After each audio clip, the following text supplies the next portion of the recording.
네, 이번 강의에서는 Node.js를 공부하기 전에 미리 알아두면 좋을 자바스크립트 기초문법을 알려드릴 텐데요. 화살표 함수나 비동기 처리에 대해서 이미 알고 계시다면 이 강의는 건너뛰고 다음 강의로 넘어가셔도 됩니다. 자, 제일 먼저 템플릿 리터럴에 대해서 알아볼게요. 템플릿 리터럴이 나오기 전까지 문자열과 어떤 변수값을 연결해서 하나의 문자열을 만들 때는요, 플러스라는 기호를 사용을 했어요. 이것을 연결 연산자라고 합니다.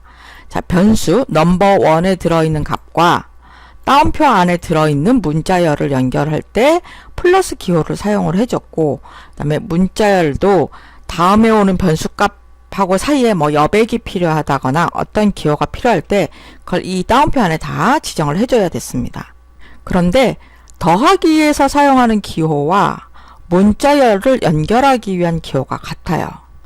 자바스크립트가 처음 나왔을 그 당시에는 이걸로도 충분했었지만 지금은 그렇지가 않죠. 웹 개발의 범위가 워낙 커졌기 때문에 숫자에서 사용하는 그 연산자와 문자열과 섞어서 쓰는 연산자를 구별해서 사용하는 것이 훨씬 더 유리해요. 그러다 보니 문자열과 연결하기 위해서 템플릿 리터럴이라는 게 나왔습니다.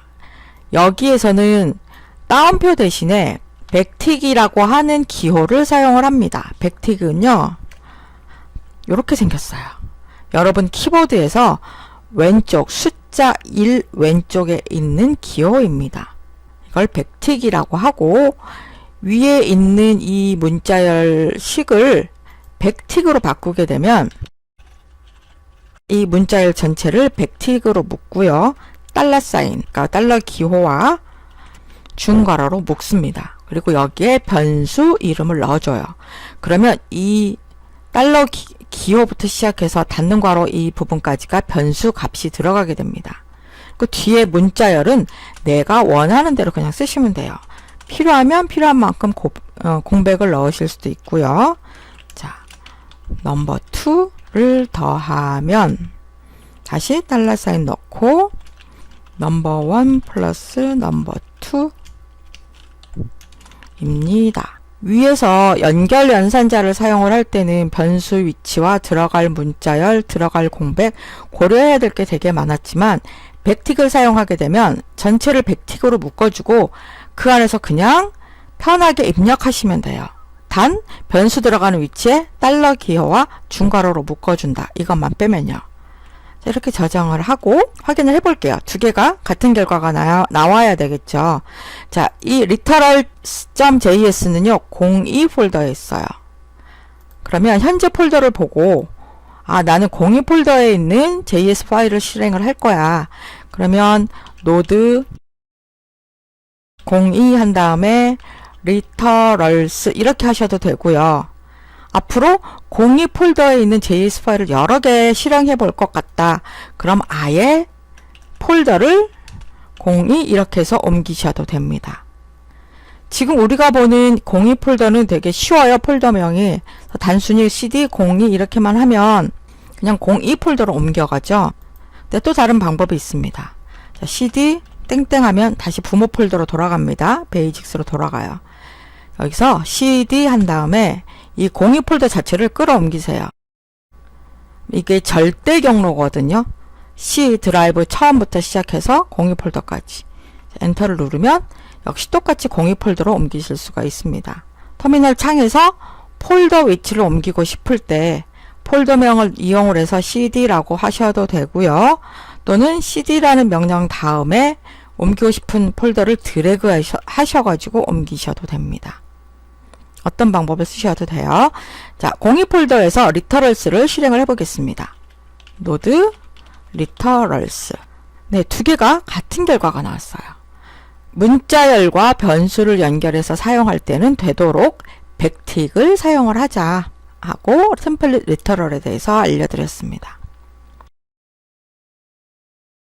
다음 이제 자바스크립트의 다양한 함수 형태를 좀 살펴볼 건데요. 이 파일을 닫고 02 폴더에서 function이라는 파일을 불러와 보겠습니다. 자, 함수를 먼저 한번 선언을 해볼게요. 가장 기본적으로 자바스크립트에서 함수를 사용하는 방법은 함수에다 이름을 붙여서 선언을 해주고 필요할 때마다 그 함수 이름을 사용을 해서 호출을 해주는 방법이에요. 이름을 넘겨주면 그 이름으로 안녕하세요 라는 문자열을 출력하는 함수를 간단하게 짜볼게요. 이 함수의 이름은 그리팅입니다. 그리고 얘는 name을 인자로 받습니다.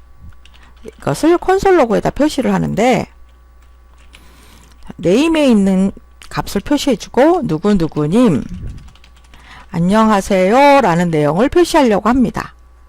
자, 이렇게 함수가 선언이 되었어요.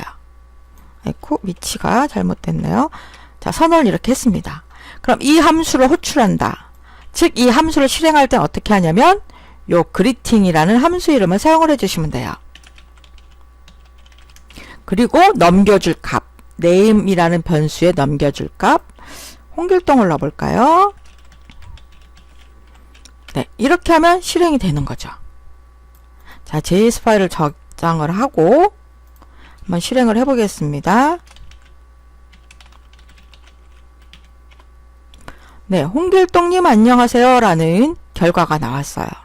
이게 가장 일반적인 함수의 사용법입니다. 선언하고 호출하는 방법. 함수를 이름을 붙이지 않고 표현식으로 만들 수도 있어요. 이 표현식이라는 말에 보면 식이 있죠. 함수가 식이 되는 거예요. 그래서 얘를 변수에 할당을 할 수가 있습니다. 선언을 할 때 let greeting 이라는 변수를 쓸 수가 있어요. 그리고 펑션 이제는 앞에서 이 변수에다가 그 이름을 붙였기 때문에 얘는 더 이상 이름이 필요하지가 않습니다. 인자 무엇이 필요하냐면 name이란 인자가 필요해요. 그리고 콘솔 로그 아까랑 똑같아요. 백틱 넣고요. name님 안녕하세요. 아까하고 뭐가 다르죠? 함수의 이름이 처음에는 고정되어 있었지만 여기서는 이 함수를 greeting이라는 이름으로 쓸 수도 있고 나중에 여기다가 뭐 hello라는 이름을 쓸 수도 있고 이 함수 자체가 하나의 식처럼 변수의 할당이 가능해지는 겁니다. 이걸 함수 표현식이라고 해요. 그리고 얘를 호출할 때는요. 그냥 요 greeting이라는 변수 이름을 함수 이름처럼 써주시면 됩니다. 혹시 홍길동 넣어볼게요. 저장하고 이번에는 펑션 2를 실행을 해보겠습니다. 네, 똑같이 실행이 되죠. 그러니까 함수 이름을 사용을 해서 선언하고 호출하는 거나 함수 표현식으로 선언하고 호출하는 거나 거의 비슷합니다. 단지 다른 것은 표현식으로 사용할 때는 함수 자체가 식이기 때문에 원하는 변수에다가 할당을 해서 그때그때 쓸 수 있다는 거예요. 이름을 붙이거나 변수에 할당하는 것은 언제든지 이 이름을 사용을 해서 2번, 3번 실행을 할 수가 있잖아요. 근데 그렇지 않고 그냥 선언하면서 동시에 실행을 해버리는 방법도 있습니다. 그래서 이 경우에는 이 이름이 필요하지 않겠죠. 자, 이걸 즉시 실행함수라고 하는데요. 선언과 호출을 동시에 하는 방법입니다. 자, 이 경우에는 2개의 숫자를 더하는 함수를 한번 만들어 볼게요. 괄호 쓰고 펑션 인자는 a와 b를 받을 겁니다. 그리고 이 a와 b를 받아서 어떻게 할 거냐면 콘솔 창에다가 두 수의 합 그리고 변수 a 플러스 b 네, 이런 함수를 만드는데 얘는 그냥 선언하고 나중에 호출하는 게 아니라 선언하면서 동시에 실행을 할 거예요. 자, 그럼 이 함수에 넘겨줄 이 인자 값은 어디에 넣느냐? 여기다 넣어주시면 돼요. 나 100하고 200을 넣을 거야. 자, 이 함수 두 수의 합을 콘솔 창에 표시하는 함수를 선언과 동시에 실행을 해줄 겁니다. 저장을 하고 자, 3. 자, 두 수의 합이 300이라고 바로 콘솔 창에 나옵니다. 그러니까 자바스크립트에서 함수를 사용하는 방법이 여러 가지가 있는 거예요. 꼭 한 가지만 사용하는 게 아니라 나중에 여러분들이 이제 프로그램을 작성을 하시다 보면 코드 안에서 이런 게 필요할 때가 있고 저런 게 필요할 때가 있어요. 그래서 그럴 때 이 함수 코드를 보고 아, 이거 처음 보는 코드인데 그러지 마시고 자바스크립트 안에 함수를 표현하고 실행하는 방법들이 많다. 그렇게 알아두시면 되겠고요. 이제 마지막으로 화살표 함수에 대해서 알아보도록 하겠습니다. 자, 함수 보시면요. 요게 아까 함수 표현식 앞에서 설명드렸던 어떤 변수의 함수를 식처럼 할당하는 방법인데 이거를 화살표 함수로 바꿔보려고 합니다. 화살표 함수라는 것은 에크마스크립트 2015, 그러니까 ES6 이후에 나온 기능인데요. 좀 더 함수를 간략하게 표현하기 위해서 사용하는 방법입니다. 화살표 함수에서는요, 그 펑션이라든지 return이라든지 이런 키워드를 최소한으로 줄이고 되도록 사용하지 말고 함수에서 가장 중요한 게 뭐죠? 어떤 값을 받느냐, 인자, 그리고 어떠한 값을 돌려주느냐, 어떤 식으로 표현을 하느냐, 그 중괄호 안에 들어가는 내용이 가장 중요하잖아요. 그걸 중점적으로 표현하기 위한 방법입니다. 자, 위의 함수를 한번 화살표 함수로 바꿔볼게요. 이걸 화살표 함수로 바꾸면 let high는 자, 펑션이라는 키워드를 사용하지 않습니다. 그리고 매개 변수, 그러니까 인자를 보는데 인자가 없어요. 그러면 그냥 빈 괄호를 써줍니다. 그리고 여기서 화살표가 들어가요. 인자와 중괄호 사이. 그러니까 앞에 괄호는 어떠한 값을 받는지 매개 변수를 나타내고요. 뒤에 중괄호는 실제 함수에서 처리할 내용을 나타내줘요. 그 중간에 화살표가 들어가게 되는 거죠. 자, 받을 인자 없고요. 나는 뭘 여기서 처리할 거냐면 return 뭘 표시할 거죠? 안녕하세요라고 메시지만 return 할 거예요. 이것으로 표현한 게 바로 화살표 함수입니다. 그런데 여기서 더 간단하게 표현이 가능해요.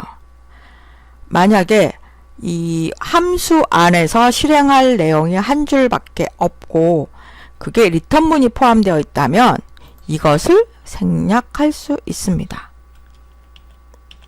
그리고 한 줄밖에 없기 때문에 굳이 중괄호도 필요하지 않습니다. 네, 위에 있던 이 세 줄짜리 함수 표현식이요. 이렇게 한 줄로 표현이 돼요. 그러니까 화살표 함수에 익숙하기 전까지는 이게 좀 낯설 수가 있는데 나중에는 이것만 보고 아 얘가 뭘 하는 거다라는 걸 쉽게 알아볼 수가 있게 됩니다. 한번 표시를 해볼까요? 자, 하이를 실행했을 때 과연 어떤 결과가 나올까요? 자정을 하고 arrow 1 안녕하세요가 바로 표현이 되죠. 우리가 만들려고 했던 그 내용이 이렇게 한 줄로 완성이 된 겁니다. 자, 그럼 이번에는요. 매개 변수가 있는 경우를 한번 보도록 할게요. 아, 참 여기서 매개 변수하고 인수를 잠깐 설명을 드릴게요. 우리가 함수를 선언을 할 때 두 개의 값이 필요하다. 자, a와 b라는 값을 받아서 두 개를 더한 값을 반환을 할 거예요. 이때 함수 선언할 때 어떠한 값이 필요하다라고 표시해 놓은 변수를 매개 변수라고 합니다. 그리고 함수를 실행을 할 때 여기서 이제 실행을 합니다. sum이란 함수를 실행을 해줘. 나는 100이라는 값과 200이라는 값을 넘겨줄게. 실행할 때 넘겨주는 변수 값을 인수라고 해요. 그러니까 여기는 함수 선언할 때는 매개 변수, 함수를 실행할 때는 인수. 자, 매개 변수하고 인수가 가끔 헷갈리기도 하고 따로 구별해서 얘기하는 게 번거롭다 해서 요즘 보통 인자라고 퉁쳐서 부르기도 합니다. 함수 선언할 때 여기도 인자, 함수 실행할 때 여기도 인자 이렇게 부르기도 해요. 네, 매개 변수와 인수는 어떻게 다른 건지 알고는 계셨으면 해서 잠깐 설명을 드렸고요. 자, 요번에는 화살표 함수를 만드는데 매개 변수가 있는 경우예요. 이렇게 함수 이름이 sum이죠. 자, let sum이에요. 아까 제가 화살표 함수는 앞에는 매개 변수가 들어가고 화살표 그리고 뒤에는 함수의 실행 내용 이런 형태로 된다고 말씀을 드렸습니다. 자, 그러면 여기서 매개 변수가 뭐가 필요하냐면 a와 b가 필요해요. 그럼 a와 b 이렇게 적어주시면 돼요. 함수 실행 내용은 자, 한 줄이고요. 리턴문이 있어요. 아, 그럼 이거 중괄호도 필요 없겠네요. 그냥 a 플러스 b 이렇게 해주시면 돼요. 이 함수가 의미하는 바는 a와 b를 매개 변수로 해서 인자로 받아서 두 개의 값을 더해서 반환해라 라는 뜻입니다. 한번 요거를 실행을 해볼까요? 자, sum이라는 함수에다가 100하고 200을 넘겨서 실행해줘. 자, 저장하고 arrow 3이라는 걸 실행을 해볼게요. 300 나왔죠. 네, 이렇게 매개 변수가 있을 때는 괄호 안에다가 매개 변수를 넣고 화살표 다음에 실행할 내용을 넣어주시면 됩니다. 자, 화살표 함수 그렇게 어렵지 않죠. 만약 여기 실행할 내용이 많다면 중괄호로 묶어주고 여러 가지 내용을 적어주시면 돼요. 지금은 하나밖에 없기 때문에 중괄호를 생략한 상태입니다.